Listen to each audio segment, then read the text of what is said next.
Alauna na ng madaling araw. Di pa ako dalawin ng antok.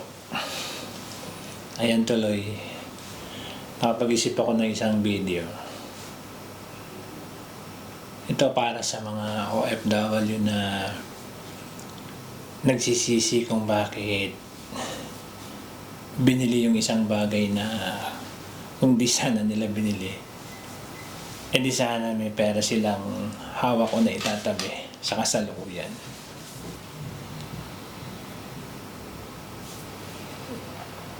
Dumating ka na ba sa isang punto sa pag-iisa mo, yung bigla mong naisip yung isang bagay na binili mo, sabihin na natin medyo costly siya, medyo may halaga, yung tipong hindi basta-basta yung presyong binitawan mo. Tapos na-realize mo na sana hindi mo pa muna siya binili. Kagaya halimbawa nung sasakyan na hindi mo naman magamit at nasa garahe lang.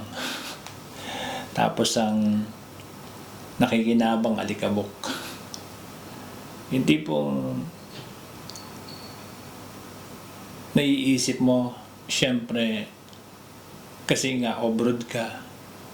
So, halos ilang beses mo lang siyang magamit. Pagka nakabakasyon ka lang, saka mo lang siya nagagamit. Yung tipong lumilipas na yung panahon, syempre ang tendency, yung value ng sasakyan, bumababa. Yung tipong ganun, yung maisip-isip mo, sana may pera ako ngayon. Kung hindi ko sana binili muna yung sasakyan. Tapos, mabuti-buti sana kung yung tipong gagamitin, ipampapasada, yung tipong kumikita. Eh syempre dahil unang sasakyan mo siya, parang may halos ayaw mong, yung sabi nila halos ayaw mong padapuan ng langaw ba? Yung tipong ganun, yung tipong ayaw mong ipamanayaw sa iba dahil syempre unang sasakyan mo. Tapos ang masakit, kung halimbawa yung sasakyan, kadalasan naman ganun yung tipong nilaloan, tapos nasa abroad ka, tapos binabayaran mo buwan-buwan. Tapos naisip-isip mo, isang araw bigla mo nalang maisip, sana yung pinang-down ko, tinabi ko muna. Kasi lumilipas na yung panahon, nasa abroad ka. Tapos yung sasakyan lumuluma, ang baba na ng value. Saka mo lang siya nagagamit kapag nagbabakasyon ka, umuwi ka. Meron ba nakaranas sa inyo, usually siyempre mga OFW. Yung tipong nakaipong ka ng konti, tapos nung nagbakasyon ka, may nakita ka sa sasakyan, nainganyo ka mamili. Kasi nakita mo sa iba, bakit sila may sasakyan? Tapos ngayon na bumalik ka sa abroad, nainip ka, nakaramdam ka ng homesick. Tapos maisip-isip mo, sana hindi ko muna binili yung sasakyan. Marami ba nakaka-relate yun? O kaya hindi man sasakyan, yung tipong isang property, yung mga hulugan ba? May mga gano'n kasi, yung tipong na-excite, na-over-excite, mamili ng property, tapos yun nga, sasakyan, yung tipong yung halaga ng bagay na binili, yung tipong talagang nagkakahalaga ng daan-daan libo. Masakit kapag milyon, o kaya meron naman nagpagawa ng bahay, tapos nasa abroad naman, yung tipong nakatira anay. Amen. Ang hirap ng inaantok. Ang hirap na nagpapaantok pala. Ito ang mahirap eh. Inaabot ka ng ganitong oras, hindi ka pa inaantok. Pero kayo nakaka-relate ng tanong ko. Gusto kong title tong video na to sana.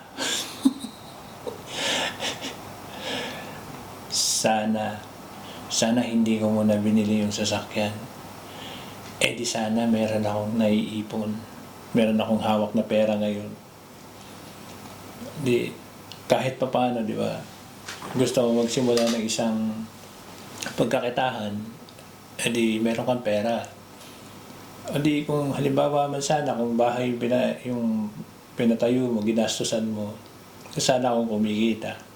Kasi ang masakit, halimbawa, ito kwentuhang antok.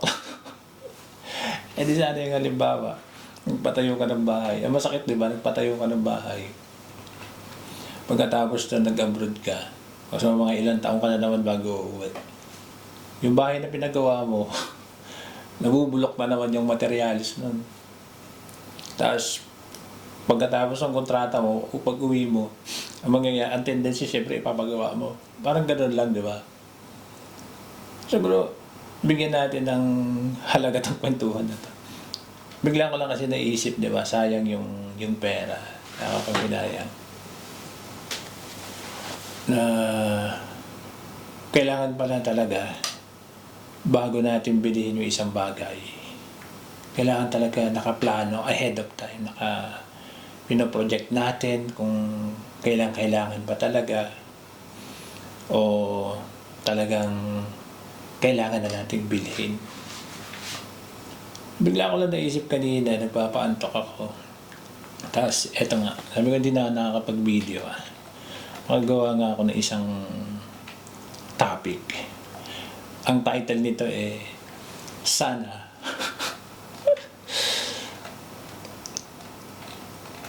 Di ba? Pero kung seryosohin natin, di ba kasi minsan kasi nag-iisip. Kagaya ko, sa akin naman ibang sabi iwas Hindi sabay sa akin kasi mayroon lang kailangan